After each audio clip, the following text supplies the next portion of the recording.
Westport. What do you think of Westport? Well, Westport is... As a Dublin man, you're a Dublin man. Yes, I'm a Dublin man. I'm a complete Mayo man now.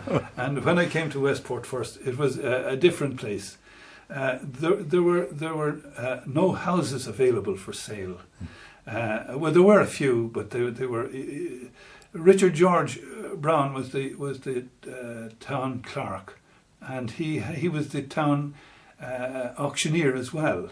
And I went to him looking for a house, and he showed me the houses on his book, and you wouldn't live in them. They were of such a low standard. But everybody that I approached to buy a site from, they didn't want to sell land. Nobody wanted to sell land, and I could mention several people who had suitable sites but wouldn't sell them to me. So eventually I had to write to the Urban Council and say that myself and my wife were going to leave Westport because we couldn't get a site on which to build our house. And we were going to take with us 2 salaries that weren't earned in Westport.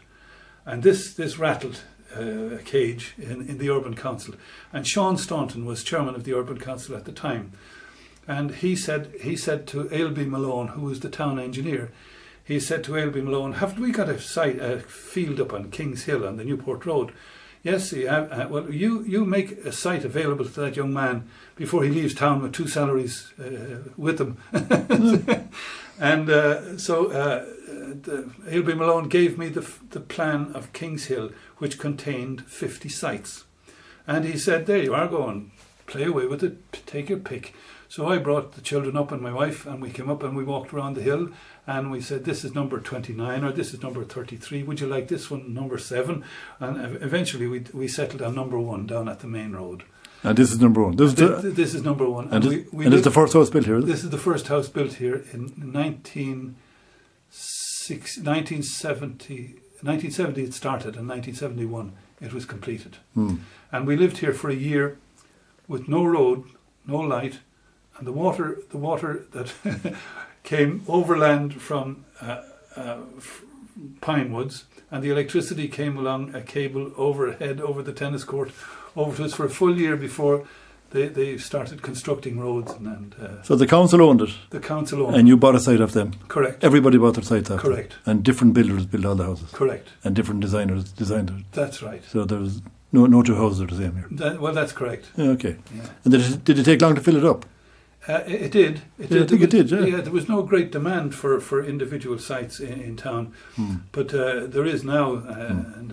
It turned out really nice because when the landscape and all that came out really nice. Yeah, well, the council, to their eternal credit, they spent a lot of money and time in betterment schemes, and the place is quite beautiful to live in now. So you're happy in Westport? Very happy. Well, what has Westport got? Westport has everything that you could want. It has schools. It has.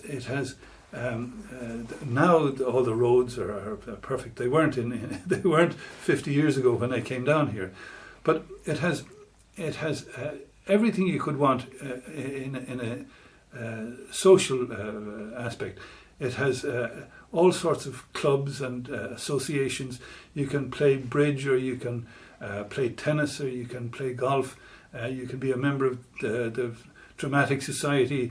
All these things are all in a confined space, and the town itself is it's one of the very few planned towns in Ireland. And as you can see from looking down the Mall, it's absolutely beautiful, and I wouldn't live anywhere else.